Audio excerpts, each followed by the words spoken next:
give the time to our audience po. Siguro first of all, Direk PC, I'd like to ask, so last week kasi, I know we've all seen the film and it's entertaining, but last week, there was a passing of the final reading ng House Bill 10439 or yung paggamit ng medical cannabis for the qualified patients. How do you want, or ano ba yung wish ninyo na makatulong, na kung ano yung pwedeng matulong ng pelikula sa public conversation or pag-shape, I guess, ng public opinion with regards to the topic? So yun, first of all, ang intention ko lang naman sa film na to is mapag-usapan about sa medical cannabis at yung plight ng ating farmers. And then, ang gusto, very timely din kasi pumasa na nga sa Congress, so we're aiming na sana sa Senate naman and then pipirmahan ng Presidente. So, yun, sana makatulong sa conversation, sa pag-disseminate ng information. Sana nakatulong din na ma-entertain at yun, ma-educate yung mga viewers natin about sa halaman.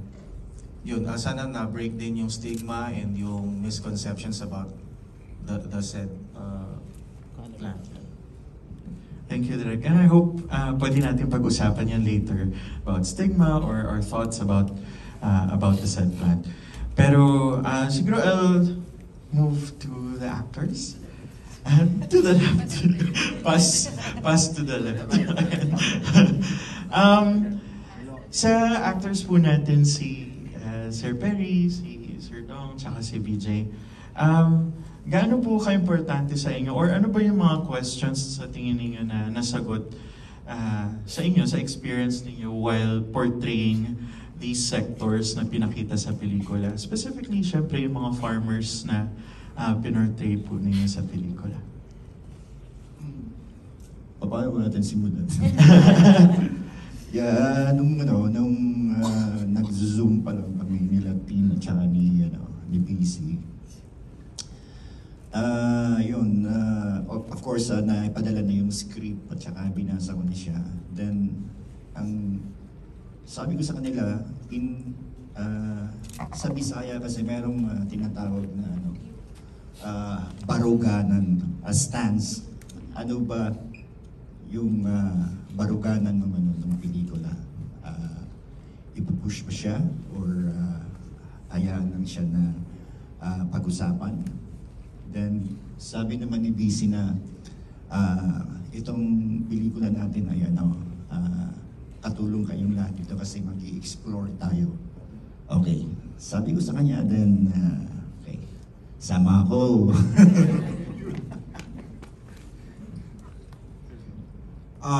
Actually, in-email ako. Kumbaga natanggap ko yung invitation para gumanap dito sa pelikula nito through email. So, actually may nag-message sa akin, tapos binigay ko yung email ko. So, tinanggap ko naman yung pelikula kasi ang role ko dito ay marijuana farmer, so may wheat farm. So, sa utak ko, gusto makakita ng wheat farm. Sabi sa akin ang shooting sa Vizcaya, so excited ako na makakita ko talaga ng wheat farm talaga dito sa Pilipinas. Pero parang makakalahati lang yung wheat farm nun, makita ko na hindi talaga. Anyway, basta sa akin. Wala ba? Sa akin po ay mahalaga po yung kwento ni BC, ni Brian. Kasi unang-una, sinabi niya sa akin na sa original na kanyang ideya, sa mga karakter, si Haring Damo lang yung natira sa kanyang original na kwento. Itong gulay lang manong. So ako, kilala niyo naman ako na matagal ko itong ginagawa yung kasi sa akin may call yung pelikula sa medical cannabis tsaka sa ating mga magsasaka. Pero kasi ako, matagal ko nang ginagawa yung pag-promote sa halamang ito. At ang stance ko talaga, mga kaibigan, ay rito of kalikasan, ang karapatan ng halaman para mabuhay sa mundo. So yun sa akin. So, beyond siya nung mga reading sa gobyerno na yan, kumbaga, it's beyond the human laws kasi yung paniniwala ko po ay natural law. So ako po ay kakampi ng halaman at kaaway ko kayong lahat. Hindi po. Nakikisa po ako sa mga calls, no? Ng ating mga kababayan kasi uli na po ang Pilipinas. Ang pag-aaral sa halaman nito nakaabot na po sa teknolohiya, sa hemp technology. Kahit yung mga suot, yung mga brief tsaka panty, pwedeng hemp yan. Kumbaga, masarap yung ginagawa natin ngayon na sumasabay tayo sa takbo ng mundo at teknolohiya na maraming magagawa sa halaman ito. Pinag-aaralan to, may mga kurso sa Oakland, sa California, tungkol sa pag-aaral. Nakapunta rin ako sa mga museo sa ibang bansa, sa Canada, sa US, at marami akong mga kaibigan na may mga taniman, hydroponics, mga nagpe-permaculture sa halamang ito. So, yun po yung call ko. Pero lahat po ng call natin, karapatan magtanim ng marijuana, karapatan sa gamot, karapatan natin lahat talaga to. Kasi naniniwala po ako talagang ito'y magical, talagang mahiwagang halaman. Kaya salamat po sa inyo at naintindihan natin at nagkaroon tayo ng conversation na ganito. Pero si BJ ito. Ito matindi to. Ayan po, ako, I'm very blessed na napasama ako dito sa paggawa itong obra na ito. Minessage din ako through Facebook. So, sabi ko nga, I'm very, very blessed na kasama ako sa pag-import ng mensahe, pagbigay ng kaalaman sa mga tao tungkol dito sa topic na ito. And yun nga, sabi ko, yung character ni Ricky, sobrang chill lang siya na character. Kahit sinong artista, pwedeng gumawa, pwedeng gumanap. Pero yun nga, God has a very special purpose kung bakit ako yung napili ng team, ako yung gumanap. And that is to spread the word of medical cannabis. And very, very, very close to my heart din because of my daughter na may seizure disorder and may stroke. So kahit yung character ko dito is more on the recreational side, yung nire-represent niya as a stoner. Pero yung advocacy ko as a person, as a human being dun sa halaman is talagang malalim siya. So sabi ko sa lahat ng roles na nagawa ko, I've done several roles na mahirap talaga siya, iyakan or kung ano man, yung mga acting piece. Pero ito yung role na fulfilled ako. Alam mo yung masayang-masaya yung puso ko dun sa nagawa kong pelikula dahil alam ko na it will be a fruitful movie. And I'm sure, tayo po mga nandito, hindi naman lahat ng nandito is talagang pro sa medical cannabis. I'm sure meron dito, curious lang to know about our movie. Pero I'm sure na marami pong nabuksan, namulat ng kaalaman, namulat yung puso na bigyan natin ng chance. Bigyan natin ng chance yung mga tao, bigyan natin ng chance yung halaman, at bigyan natin ng chance yung sarili din natin to learn more and to explore at huwag tayong makahon dun sa kung ano lang yung kaalaman na naipasa sa atin from generation to generation. And yun, through doing this movie dun sa question, nakita ko yung talagang kahalagahan nito. Mas na taniman ako sa puso ko kung bakit ko siya kailangan gawin and why do I have to be proud of it. At napaka-congratulations sa atin lahat kasi ang ganda ng reception ng mga tao and nung una kasi redundant ako na ano kaya sasabihin nila sa akin from Tolits na bata na ang ganda-ganda ng images biglang stoner yung gagawin sa comeback film. Pero sobrang saya pala. So, di ba? Sobrang ganda pala niya. So, yan, maraming salamat. That's it. Thank you po. Before we turn over the time sa audience, i-welcome lang din namin a few more members of the team. The editor of the film, si Maria Estela Paiso. And the team of Malas Malas, si Shane, si Biko, at si Bea. And then si Ate Jen, si Magala, ang script supervisor, is also here. Sige po, let's now open the time sa audience members. Taas lang po kayo ng kamay para makita namin. For questions or thoughts there, sa right side.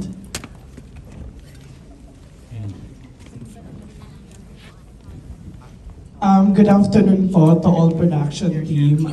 I'm saying congratulations po sa isang successful part of Cinemalaya. So, my question is, since umabot na po sa final reading yung House Bill about the legalization of medical cannabis, my question is, how can we provoke the people to support the continuity of the legalization of medical marijuana without thinking that we can abuse the usage of it?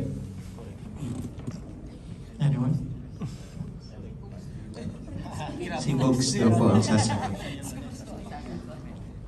Maganda po yung tanong kasi hindi siya usually napag-uusapan yung tungkol sa kung saan papasok yung role ng gobyerno sa enforcement ng law. So, hindi lang po siya, hindi note po na doon sa itinutulak po natin na batas sa pagliligal ng medical cannabis, hindi pa po siya decriminalized. Pero ang pinupush po natin, ma-decriminalize siya kasi para mawala po yung takot at yung stigma ng mga pasyente na nangangailangan ng gamot. Kasi bawat araw po na dinidelay natin yung pagli-legalize ng medical cannabis ay panahon po na inaagaw natin sa mga pasyente. It is a right to health. So, yung usapin po ng abuso ay kailangan may katungkulan ng gobyerno sa pagtitiyak na hindi maaabuso. At syempre, marami naman pong substances like na regularly nasa mga household natin na naaabuso like sugar, caffeine. So, nuance din po siya ng mga people who use drugs because cannabis is still under scheduled under the same drug group of methamphetamine. So, 'di ba? Malaki pa naman po yung hahabulin kasi yung pinupush natin na pumasa siya sa Senate, nasa second reading na po siya. One more madugong reading and then the President will decide if he signs it or not. So mas ganun po siya. Hindi, sa amin pong mga advocates, hindi siya question ng paano kung maabuso. Of course, merong mga aabuso. Kaya po mahalaga yung cooperation ng gobyerno na makatao yung batas, yung enforcement ng batas. Yun po siya. Tsaka dagdag ko lang, ako inaabuso ko siya. So, ang epekto sa akin, nakakatulog lang ako. Hindi ako namamatay.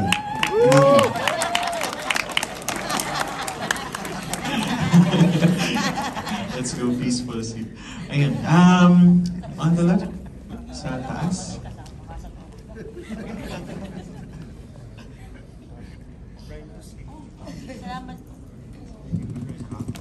Hello. Hello, magandang hapon po. Ako po si Dash. Curious lang po ako kung ano yung mga challenge na marahil ay na-face nyo while making the film. I think the film is a good conversation starter.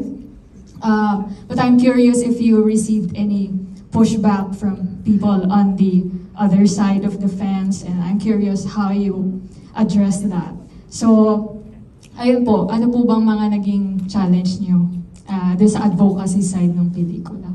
Thank you. Hello, ayun. Hello, I'm the producer. Salamat sa question mo kasi yun nga, we made this film to start a positive conversation and yun nga, ma-break yung stigma. And syempre, kung nag-follow kayo sa Facebook namin, maraming hindi pa nakakapanood ang binabash kami at sinasabi na it's a stoner film, droga yan. Parang kumbaga kung paano nyo napanood sa Ariel, ganun sila mag-comment sa Facebook namin. And we encourage them to watch it bago nila i-judge yung pelikula. Kasi gusto naming gumawa ng conversation kung saan nilalatag namin kung ano yung tingin namin, ano yung stand namin when it comes to the legalization of medical cannabis and the plight din ng farmers natin. So hindi naman yun maiiwasan lalo na sa mga hindi pa nakakapanood ng pelikula.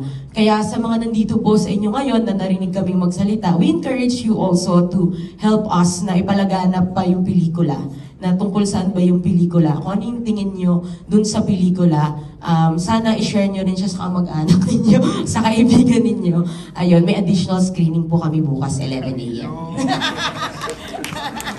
And to add lang doon, sa challenges namin, kung marami nagtatanong sa akin nung ginagawa ko siya, nung nakapasok ng finals, kung makukulong ba daw ako. So, ang sagot ko, kung makukulong ako, hindi makukulong ako. Basta gagawin ko to para ma-share ko sa community kung kailangan na ilabas. So, yun. Kaya nga, sinasabi ko, itong pelikula to, kailangan niya ng matapang na filmmaker. So, I think, sa tingin ko, ako yun.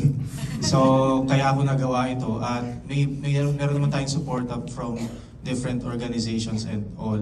Dahil na si Attorney Henry Enaje.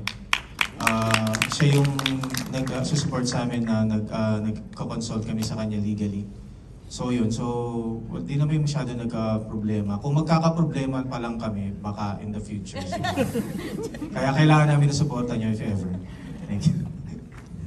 Tsaka naniniwala ako na isang kalokohan ng makulong ka dahil sa halaman.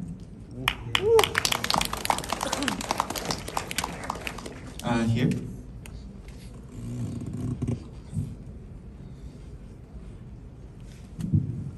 Hello. Ang ganda ng characters, well written sila. Pero ang naging paboritong part ko dun yung police officer. Especially the part na after niya may going action, vain siya, tapos check niya muna yung buhok niya kung maayos o hindi. So, ang tanong ko ay, kasi nagkakaroon na siya ng redemption nun eh. Parang nakikita niya, okay, itong marijuana is something bigger than sa pagiging promote sa police officer na meron talaga nagagawa. Dapat sana para magbabago na siya, kaso na fell short nung nakulong siya. So, ang gusto kong malaman sa isa writer at sa director, ano ba state of mind ng police officer? At kung ano rin pa state of mind ng lolo, kasi nabigyan siya ng buto eh. Itatanim ba niya o itatago lang ba niya yung butong yun? So, ang best na makakasagot siguro niya si Cedric. Unfortunately, hindi siya pwede ngayon.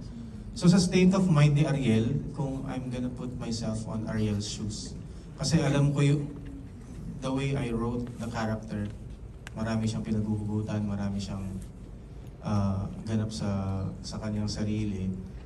Dun sa part na yon, kasi that's leaning towards na si Ariel, as i-offeran niya si Razor na tayo na lang gumawa ng empire, laglag na natin si Senator.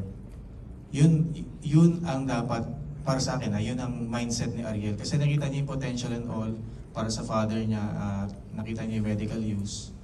So yun, para sa akin, yun ang course ni Ariel. Na dahil alam niya yung sekreto, nasa kanya si Razor, at alam niya rin na nasa kay Manong yung buto, might as well, siya na lang. Dahil nga greedy siya eh. Dapat in the first place, nakuha na niya si Razor eh. Pero punta pa siya kay Haring Damo, di pa siya nakontento hanggang sa Senator. And also, I think ang pinaka-goal ni Ariel doon is yun, magtayo sila ng empire, I guess, ni Razor.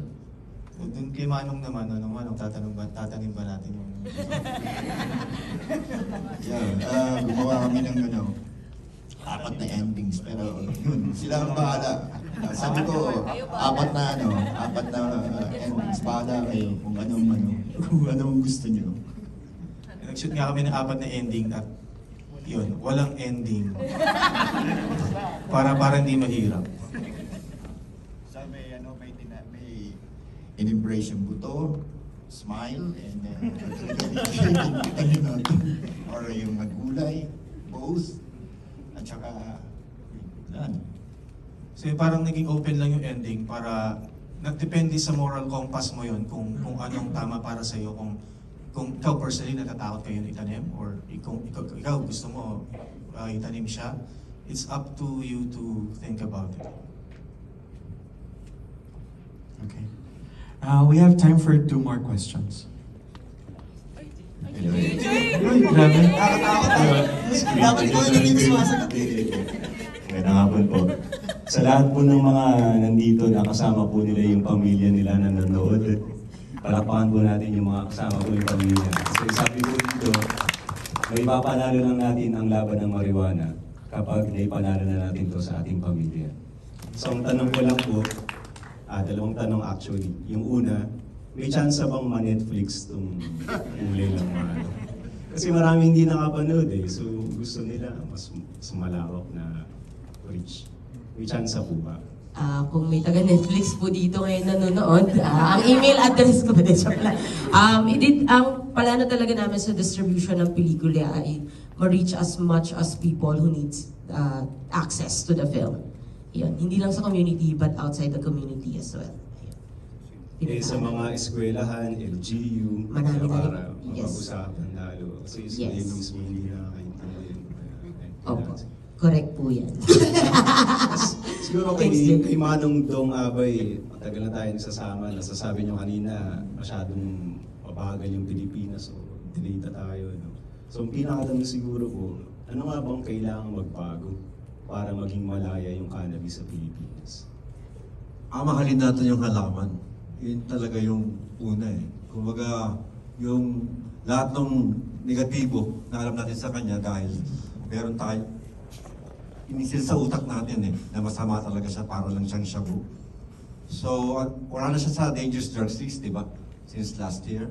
So ngayon, decriminalization, ganon sa akin, malegalize man siya o hindi. Para sa akin lang to ha, mag-weed pa rin ako. Kumbaga wala akong pakialam sa putangin ng gobyerno na to. Okay. Ako isang malayang tao, at kung meron man kayong mga cost dyan, gawin nyo lang yan. Gawin nyo lang, basta huwag nyo akong pakialaman. Diba? Pero kumbaga sa akin yung education lang. Kasi dati bago pa yung mga Facebook na yun, yung social media, nagkaano na ako eh, sa Multiply pa lang, nag-admin na ako ng mga marijuana groups. Tsaka mga tattoo groups.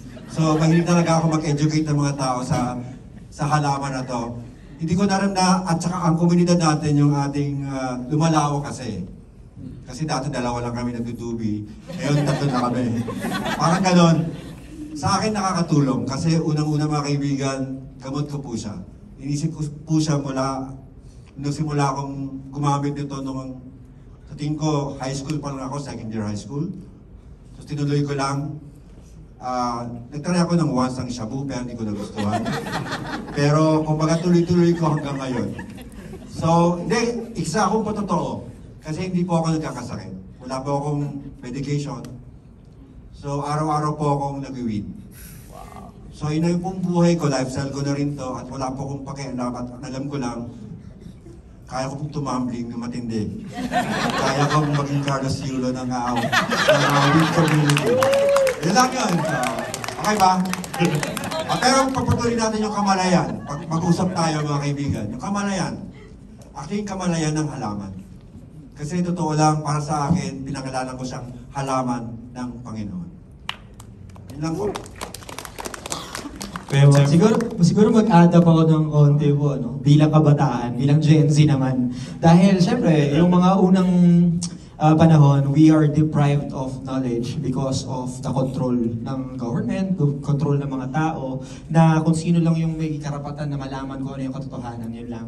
Pero by the technology that we have, the internet that we have, sana magamit po natin yun to research more about this. Dahil sa internet pala makikita na natin na hindi naman siya dapat masama eh, di ba? Nagiging masama lang siya dahil merong interest na in place. So yun lang, sana gamitin po natin yung technology right now para patunayan natin sa sarili natin kung ano pa talaga yung totoo and not just by the hearsay.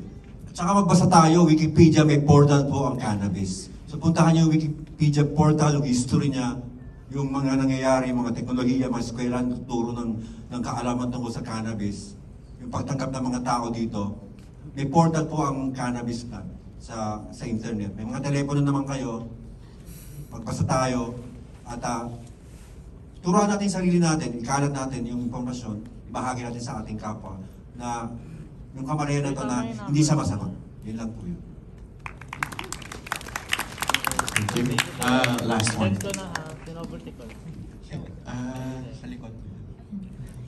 Hello po. Hello po, congratulations po sa inyo lahat. So, first of all po, nakatulong po yung film in opening sa kamalayan ng mga tao tungkol sa conversation ng medical cannabis. And at the same time, nagkaroon din ng factor yung mainstream media in perpetuating that knowledge na kapag sinabing medical cannabis, droga yan, and masama yan. So, as filmmakers and as actors, ano yung pwedeng gawin ng mainstream media just to educate the people and to kahit buksan lang yung kamalayan ng mga tao because it really takes time for people to know its benefits and what can it do to other people. Yun lang po. Salamat. Siguro more avenues pa para sa mga ganitong klaseng mga pelikula or mga kung magkaka-shows or something about sa medical cannabis. So yun kasi napag-aaralan naman yan kung anong trend sa media eh. So pwede nang pasukin yon kung sakasakali, dahan-dahan, unti-unti, para lang hindi mabigla din yung public. So yun, I think more avenues lang. Mas, information drive talaga siya. And community effort din na mag-disseminate ng information kasi available naman din siya sa maraming resources. So, in terms of anong role ng media sa pagpapalakas ng panawagan na may i-decriminalize siya in time, ay syempre yung fairness. Kasi syempre, depende rin sa media outlet yun. Pero ayun nga, ang natutunan ko din bilang isang student journalist nung ako ay nag-aaral pa, ay yung laging nakapanig sa katotohanan, laging nakakiling sa katotohanan dapat ang isang mamamahayag. So, thankful din naman kami dun sa opportunities na binibigay ng mga media outlets for coverage ng mga kilos-pakilos na ginagawa, mga peaceful protest na ginagawa, yung mga activities na ginagawa ng mga communities or ng mga advocates na pinapakita nila na these group of people are actually functional beings. So, productive silang part ng society.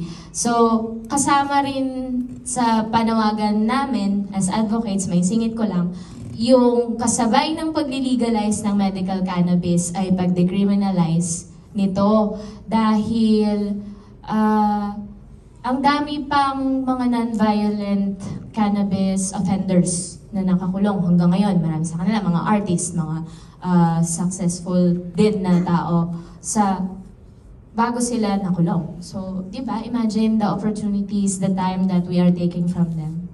Yun lang. Thank you. Ayan. See, thank you po. That's it for our talk back this afternoon. Pero before we let the panel go, can you promote the film or meron ba kayong message na gusto nyo lumampas dito sa sinehan na ito? Pag-promote ako. Ayun. Unang-una maraming salamat po sa pagpunta ninyo ngayon. Gusto rin namin iparating yung pasasalamat namin sa lahat ng mga nanood the past days dahil po tayo po ay naitalaga bilang isa sa mga box office hit. Na-extend po ang screening namin tomorrow. We didn't expect it talaga na mapabilang kami doon pero maraming salamat sa patuloy ninyong pagtangkilik sa pelikulang Pilipino. Hindi lang po kami yung part ng festival. Marami pa pong magandang pelikula ang kasama po sa Cinemalaya. Bago ito matapos bukas, sana panoorin at suportahan po natin. Maraming salamat.